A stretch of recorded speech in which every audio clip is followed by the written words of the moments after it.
Hola, ¿qué tal? Buenas tardes. Vamos a ver hoy un vídeo sobre la Constitución española. Usamos, como siempre, nuestro formato, 10 preguntas tipo test de exámenes que han salido en convocatorias oficiales de oposiciones. En comentarios tenéis un link, un acceso directo al artículo escrito en mi página web www.preparadoropositores.es con el contenido de este vídeo por escrito para que lo podáis seguir mejor y espero que al contestar estas preguntas pues podáis entender mejor la Constitución española, que es una norma realmente maravillosa y que eh, hay que controlar y dominar para presentarse con garantías a cualquier oposición dentro del Estado español. Vamos a ver la primera pregunta.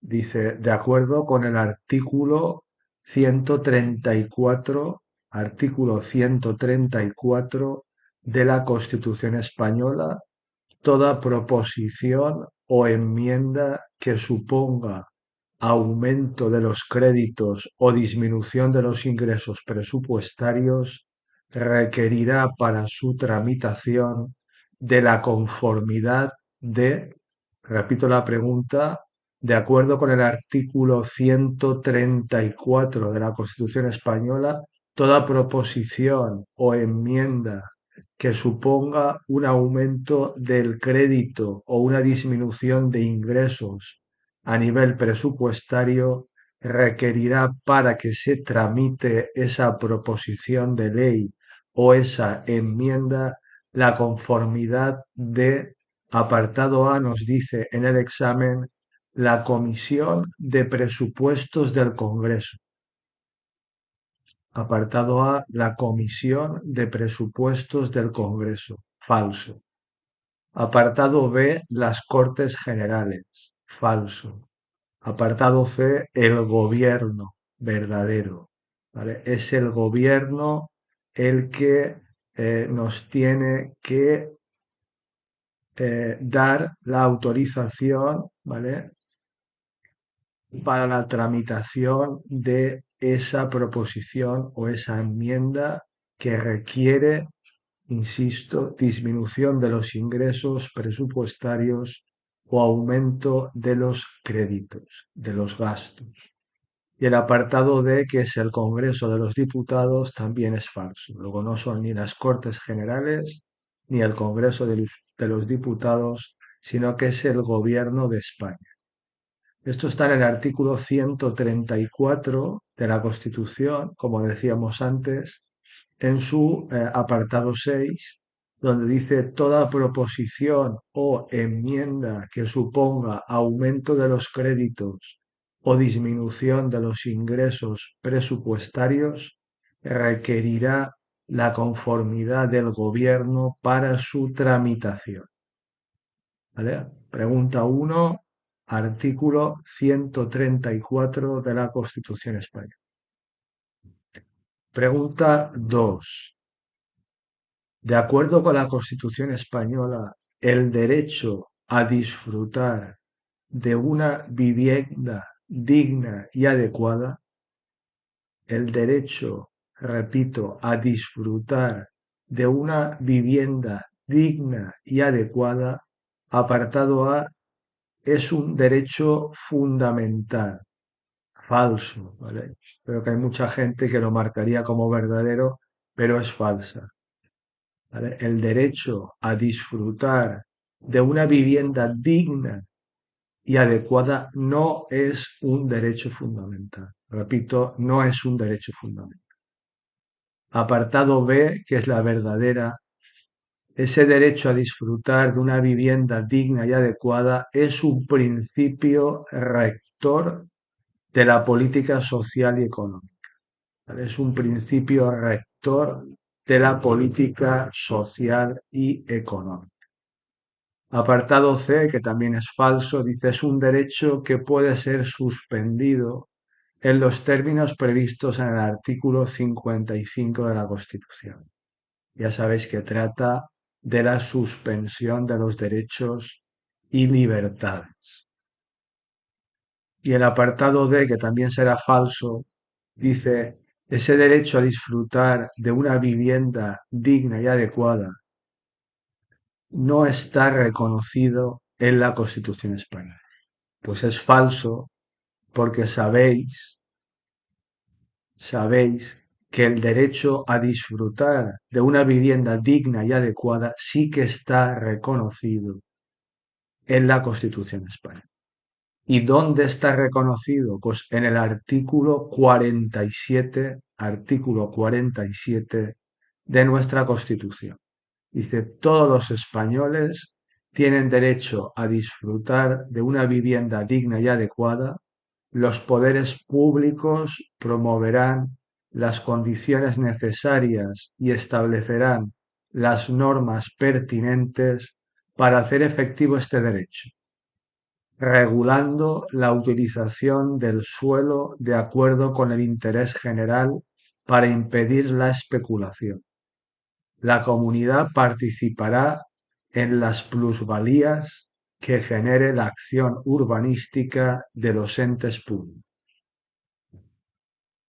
Pregunta 3. Dice, según el artículo 168, apartado primero de la Constitución Española de 1978, cuando se proponga la revisión total de la Constitución, apartado A nos dice, se procederá a la aprobación del principio por mayoría de 2/3 de cada Cámara y a la disolución inmediata de las Cortes.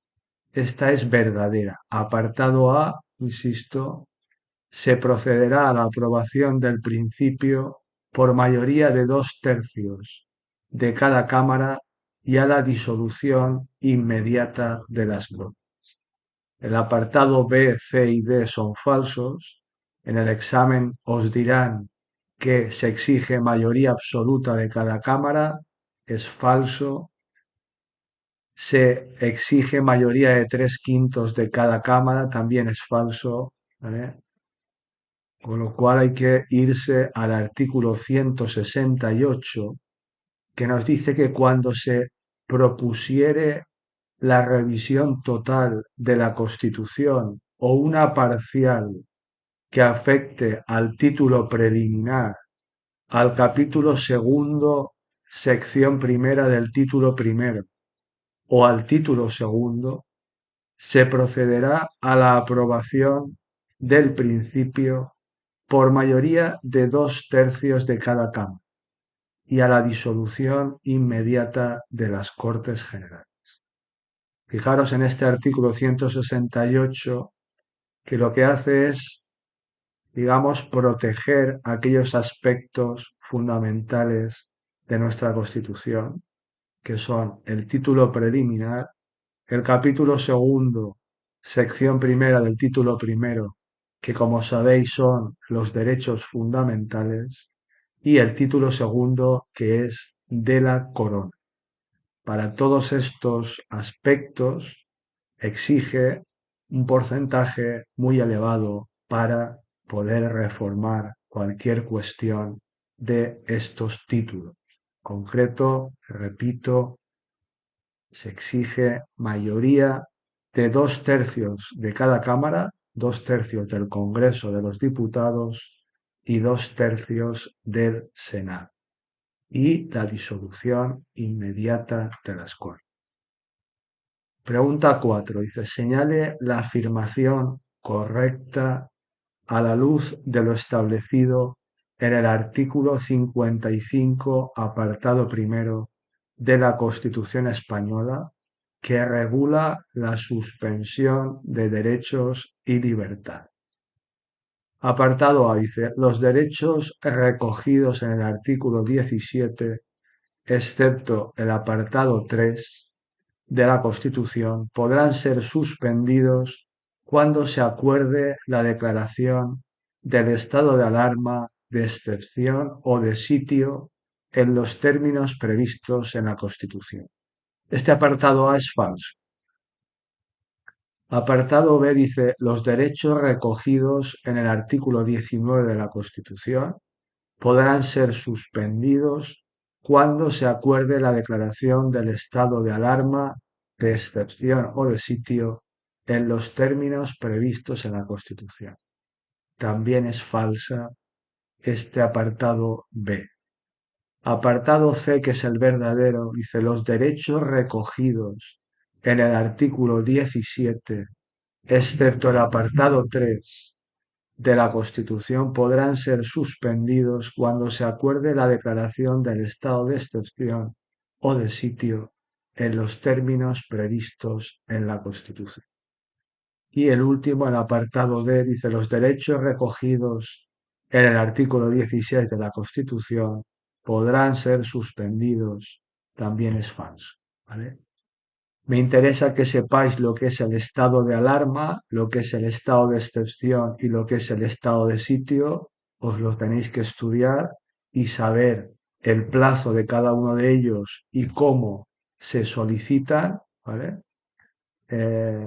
Y también preguntan mucho esta cuestión que estamos analizando ahora de qué derechos son los que se pueden suspender según exista un estado de alarma, un estado de excepción o un estado de sitio.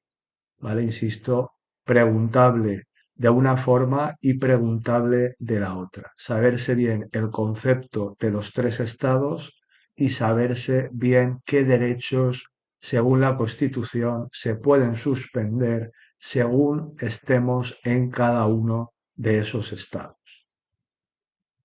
Pregunta 5. Dice, de acuerdo con la Constitución española, el derecho a la protección de la salud. ¿Vale? Apartado A dice, el derecho a la protección de la salud no está reconocido en la Constitución española. Es falso, porque sabéis que sí que está reconocida en la Constitución española el derecho a la protección de la salud. Apartado B, es un derecho fundamental. Es falso, el derecho a la protección de la salud no es un derecho fundamental.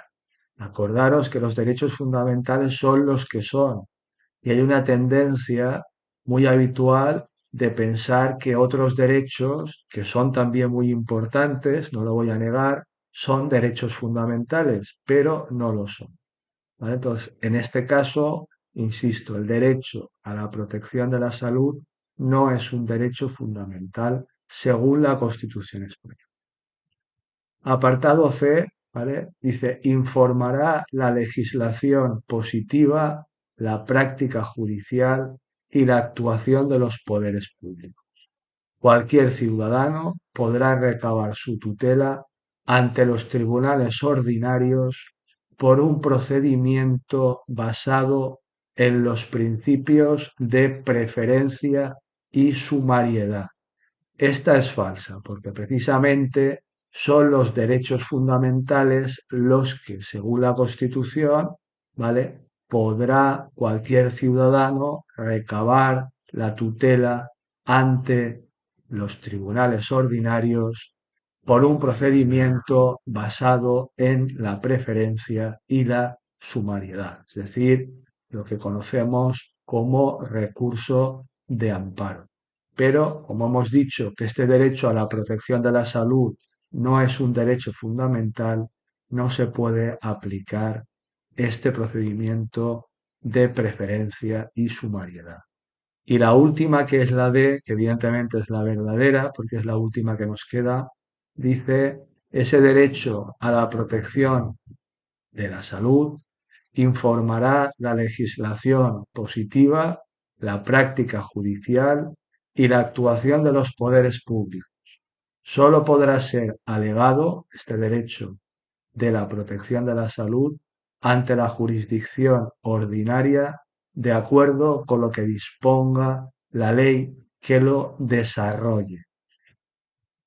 Esta pregunta la tenéis en el artículo 43, que os animo a que lo leáis, que trata sobre el derecho de protección de la salud, donde dice que se reconoce este derecho en la Constitución y que compete a los poderes públicos organizar y tutelar la salud pública a través de medidas preventivas y de prestaciones y servicios públicos. ¿Vale? Los poderes públicos, dice, fomentarán la educación sanitaria, la educación física y el deporte y, asimismo, facilitarán la adecuada utilización del ocio. Y para la segunda parte de esta pregunta, debéis de leeros, además del artículo 43, el artículo 53, ¿vale? Que trata sobre las garantías de las libertades y derechos fundamentales. Y en ese artículo 53 nos dice que los derechos y libertades reconocidos en el capítulo segundo del presente título vinculan a los poderes públicos, solo por ley, que en todo caso deberá respetar su contenido esencial, podrá regularse el ejercicio de tales derechos y libertades. ¿Vale? Entonces nos está diciendo que es obligatorio el uso del principio de legalidad. Y el apartado 2 y el apartado 3 de este artículo 53 son muy interesantes porque nos dice en el apartado 2 que cualquier ciudadano podrá recabar la tutela de las libertades y derechos reconocidos en el artículo 14 y la sección primera del capítulo segundo, que sabéis que son los derechos fundamentales, ante los tribunales ordinarios por un procedimiento basado, que lo hemos dicho antes, en los principios de preferencia y sumariedad, y en su caso a través del recurso de amparo ante el Tribunal Constitucional. Este último recurso también será aplicable, este recurso de amparo, a la objeción de conciencia reconocida en el artículo 30, que también es un derecho fundamental. Y en el apartado 3 de este artículo 53 nos dice lo que acabamos de leer hace un rato para contestar a esta pregunta 5, que nos decía que el reconocimiento, el respeto y la protección de los principios reconocidos en el capítulo 3, que en este caso poníamos como ejemplo el derecho de protección de la salud, informarán la legislación positiva, la práctica judicial y la actuación de los poderes públicos, y solamente podrán ser alegados ante la jurisdicción ordinaria de acuerdo con lo que dispongan las leyes que los desarrollen. Pregunta 6.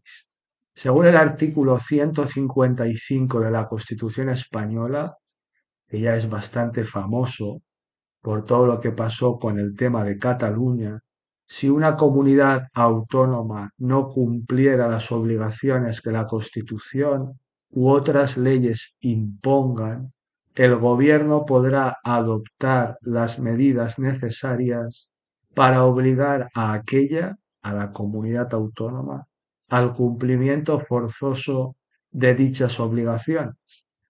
Apartado A. Previo requerimiento al Parlamento Autonómico.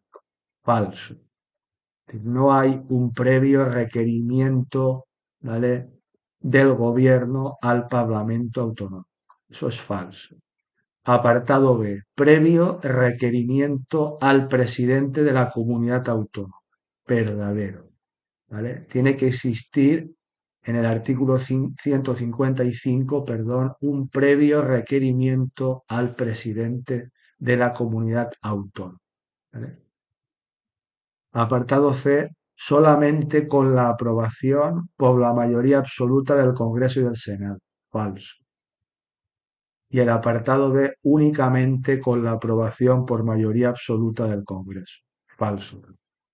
Entonces nos vamos al artículo 155, que además hoy está de actualidad, ¿vale?, con el tema de la investidura de Pedro Sánchez, ¿vale?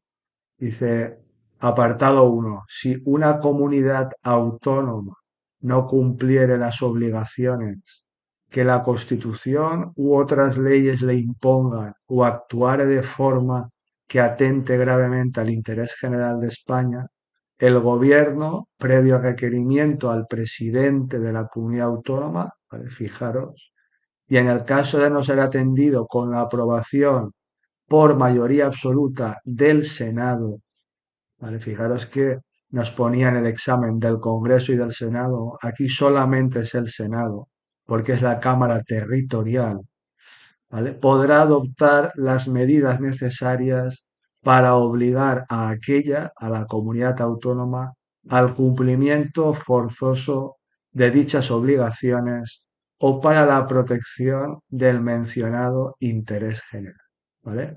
155, muy polémico, todo lo que está pasando ahora en estos momentos, que bueno, esperemos que se solucione y que vuelva la normalidad política y la cordura, ¿vale?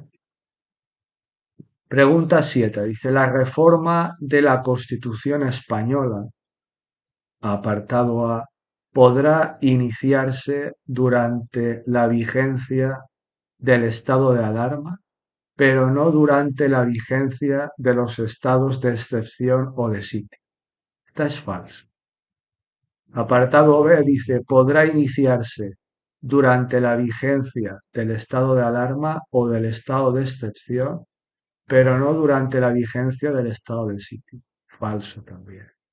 Apartado C, podrá iniciarse durante la vigencia de los estados de alarma, excepción o sitio. Falsa también. Y la D, que es la verdadera, no podrá iniciarse durante la vigencia de los estados de alarma, excepción o sitio. Verdadero. ¿Vale? Acordaros, fundamental. No se puede llevar a cabo, no se puede iniciar, ¿vale? Si hay un estado de alarma, un estado de excepción o un estado de sitio, cualquier reforma de la Constitución española, por pura lógica. Son estados especiales ante situaciones graves y por lo tanto no es el momento oportuno de reformar la Constitución española. Por eso la Constitución lo prohíbe, ¿vale? Pregunta 8.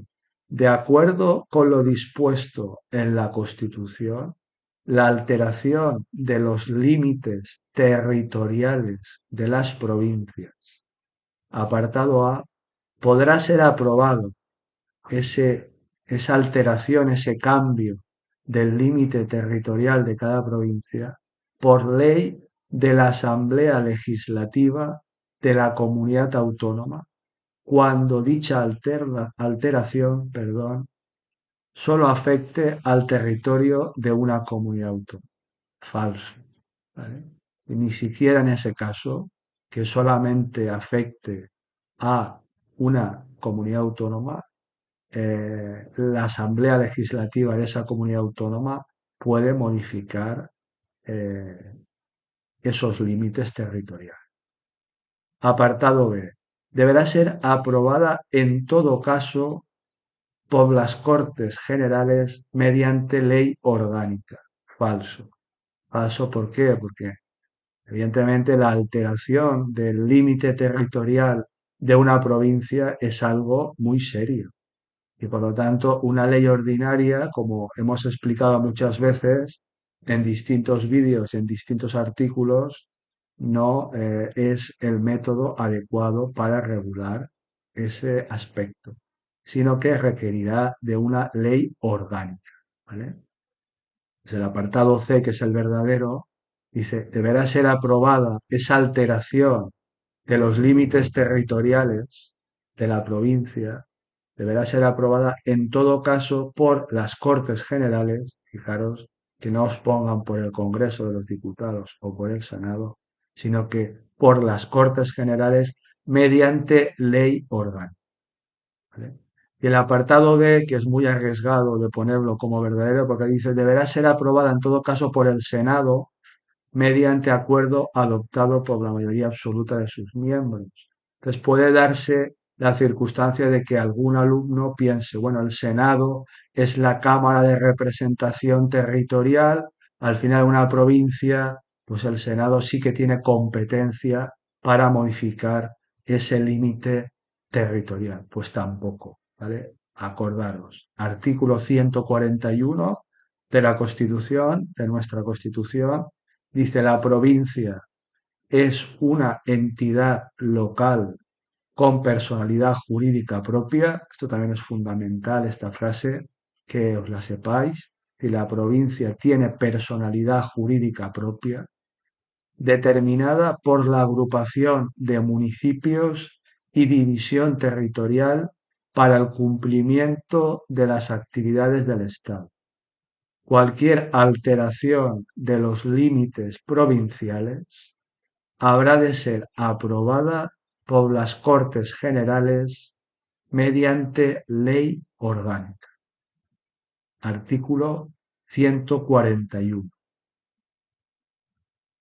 Pregunta 9. Dice, ¿está legitimado para interponer el recurso de inconstitucionalidad ante el Tribunal Constitucional? Apartado A, que es el verdadero, el defensor del pueblo. Apartado B, el Ministerio Fiscal, falso. No tiene nada que ver el Ministerio Fiscal con el recurso de inconstitucionalidad. Apartado C, el Consejo General del Poder Judicial. Tampoco. Acordaos que el Consejo General del Poder Judicial es aquella entidad que organiza el funcionamiento del Poder Judicial. No tiene nada que ver, insisto, con el recurso de inconstitucionalidad. Y apartado D, el Tribunal Supremo. Falso. Es habitual que los alumnos y las alumnas confundáis el Tribunal Constitucional con el Tribunal Supremo, ¿vale? Hay que distinguirlos y saber muy bien cada uno de ellos qué función ejerce dentro de la Constitución y cuál forma parte del Poder Judicial y cuál no, ¿vale? Pues eso, estudiároslo bien, por favor. En el artículo 162 nos explica qué personas, qué organismos están legitimados por la Constitución para interponer ese recurso de inconstitucionalidad. Y es algo muy tasado, muy establecido por la ley. Dice, el presidente del gobierno, el defensor del pueblo, 50 diputados, 50 senadores, los órganos colegiados ejecutivos de las comunidades autónomas y, en su caso, las asambleas de las mismas. Solamente estos organismos o estas personas pueden interponer el recurso de inconstitucionalidad ante el Tribunal Constitucional. ¿Vale? Es evidente, pero más de uno dice el recurso de inconstitucionalidad ante el Tribunal Supremo. No, el recurso de inconstitucionalidad, como es lógico, se interpone ante el Tribunal Constitucional. ¿Vale? Repito, presidente del gobierno, defensor del pueblo, 50 diputados, 50 senadores y los órganos colegiados ejecutivos de las comunidades autónomas y de las asambleas de las mismas. ¿Vale? Apartado B, de ahí viene la confusión, muchas veces dice, para interponer el recurso de amparo está legitimado toda persona natural o jurídica que invoque un interés legítimo, así como el defensor del pueblo y el Ministerio Fiscal. ¿Vale? Pues aquí en esta pregunta mezcla el Ministerio Fiscal, ¿vale? Para que nos confundamos y pongamos que es verdadero. Pero acordaros que eh, el defensor del pueblo, el Ministerio Fiscal y cualquier persona natural o jurídica que considere que tiene un interés legítimo y que se le ha vulnerado un derecho fundamental, puede interponer el recurso de amparo. ¿Vale? que también se interpone ante el Tribunal Constitucional, no ante el Tribunal Supremo. ¿Eh? Y la última pregunta, la pregunta 10 dice, ¿son susceptibles de recurso previo de inconstitucionalidad ante el Tribunal Constitucional? Esta pregunta es bastante complicada porque no suele ser habitual.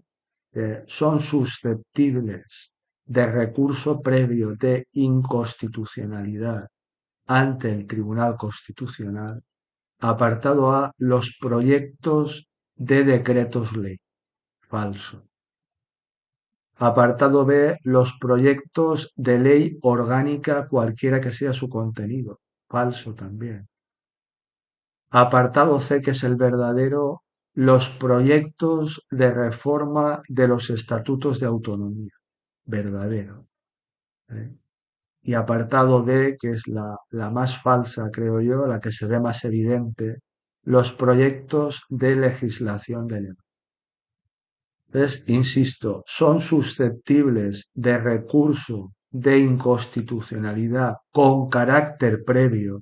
Fijaros en este matiz, recurso de inconstitucionalidad con carácter previo, los proyectos de los estatutos de autonomía y las propuestas de reforma de dichos estatutos de autonomía. ¿Vale? Añado un poco más, el plazo para la interposición de ese recurso, ¿vale? Es de 3 días desde la publicación del texto aprobado en el Boletín Oficial de las Cortes Generales. ¿Vale? Bueno, con esto doy por finalizado este vídeo sobre la Constitución española. Espero que os sirva para mejorar la preparación de la oposición, ¿vale? Cualquier duda sabéis que podéis contactar conmigo. Si en algún momento tomáis la decisión de tener un preparador particular de la oposición, de vuestra oposición, sabéis que tenéis mis tarifas y mis horarios en mi página web, que es www.preparadoropositores.es.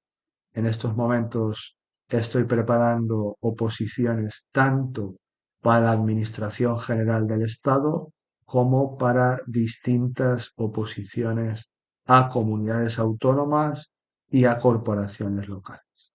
¿Vale? Podéis poneros en contacto conmigo si estáis interesados en recibir clases que son normalmente online, de forma particular con cada alumno de 1 hora y media aproximadamente de duración.